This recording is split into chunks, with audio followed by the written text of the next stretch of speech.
Even his own mother filed a restraining order against him. Girls Gone Wild, The Untold Story, Part 7. This is the final part and the downfall of GGW and Joe Francis. When I left you at the last part, we were talking about a woman that he had gone after in a club, but things just kept happening, including events that happened with his own family. This wasn't the first time that we'd seen a woman accuse Joe of. There was Claire Hoffman, the LA Times reporter.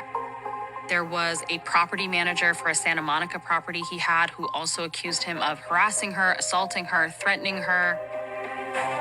There was a location manager in 2003. He threatened her when she couldn't return a deposit because his group had trashed the place. Now, this behavior, like I said, was not just relegated to people that he was working with. It was anyone in his orbit. His own mother filed a restraining order against him. She said during a family Thanksgiving vacation to Mexico, Joe physically flipped his younger sister over a couch and proceeded to jump on her and push her. Joe attacked my husband by repeatedly pushing him.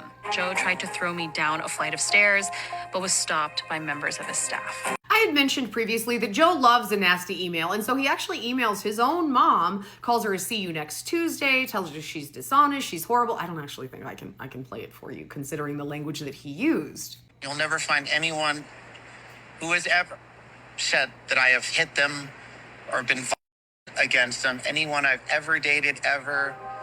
I have never been in a relationship. I've never been in a domestic relationship. Yeah, I think we've listed quite a few people who would adamantly disagree with that, but I guess that's neither here nor there, right? Story's massively unraveling at this point, and another lawsuit, this is about 2011-ish, pops up from 3 children who were filmed by GGW in Panama City, Florida.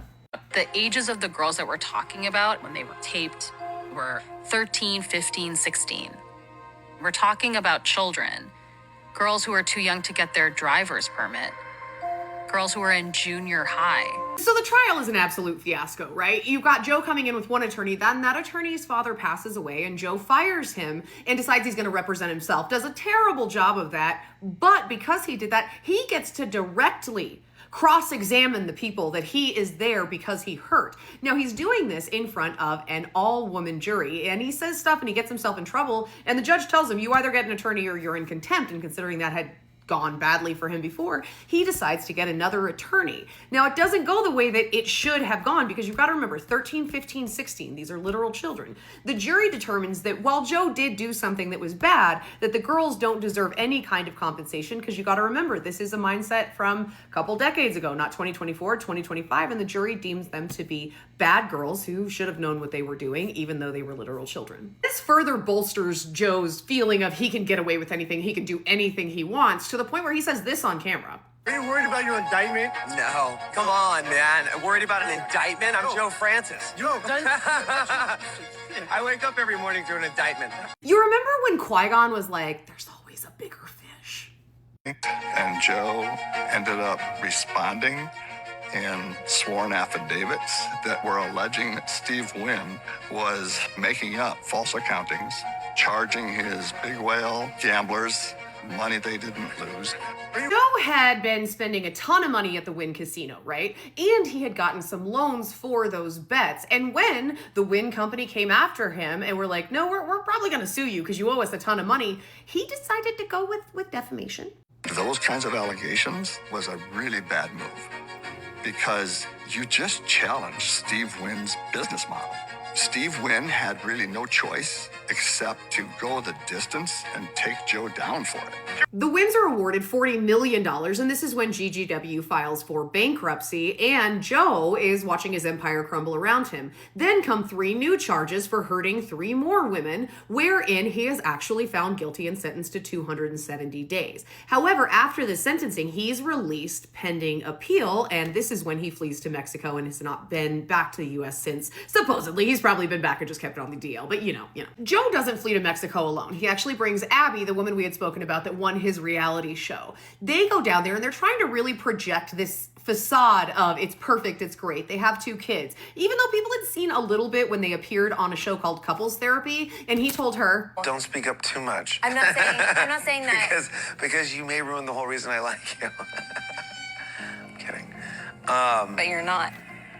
They move their entire life down to Mexico, and even though they're trying to project this facade of everything's perfect and this and that, recordings start coming out a couple years ago that really show that it was not. And this next recording is really intense, so if it gets too much, you can scroll ahead a couple seconds if you need to. Who are you calling? I'm gonna call the Ugo security. You're scaring me.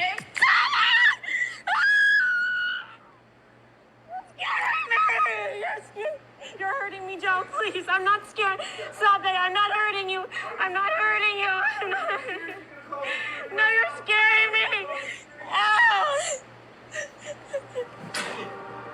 Thankfully, Abby did leave and come back to the United States with her daughters, and with all of the allegations that were in their dissolution paperwork and all of that stuff, hopefully he will never see those girls again. In her custody petition and in the termination of their domestic partnership in Mexico, she had said that Joe had raped her, that he had physically assaulted her, and he had kept them from leaving. Joe has denied all of this over and over again to me and to other reporters. His response to her allegations, when asked directly, literally made me sick to my stomach. Abby has accused you of it. No, just now I just showed you. Abby, you can't rape your partner. Yes, you can. Oh, you can? Okay. Yes. So You very much can. I will deny ever Abby Wilson or my daughters too, and I will say if anything, Has she been- she's raping. He's also accumulated in excess of 30 more charges since he's been in Mexico. In our reporting, we have found more than 30 court cases involving him in Mexico, including grievances, civil cases, and business disputes with individuals and government agencies and other companies. Recently, sources have shared video footage of Joe in an altercation with one of his housekeepers at his estate at the end of 2023. One of the most asked questions in this series has been, how is this dude out and not in jail for the rest of his life? And how have none of those been flagged and are still able to be distributed? Because they are still being distributed by another company that bought that. And the best guess that I've got for you is the system doesn't work the way it's supposed to, and he's richer than the rest of us. Now, wrapping it up, there is an article that was written by Sauchi back in 2023 for BuzzFeed, and she got the same scathing emails calling her a "see you next Tuesday" from Joe, calling her the R word, like a whole lot of stuff. And she said that this is one of the only times she's ever covered anything where she was actually kind of scared what that person might do because of his past. Then, even more so, they ask all of the cameramen if they feel guilty, and only one expresses any guilt that actually seemed believable. With that, this series is a wrap. Drop any documentary recommendations that you have in the comments, and we will be getting to Sister Wives probably tomorrow. But yeah, it's a little late this week, but you didn't miss much. Trust me. I'll see you then.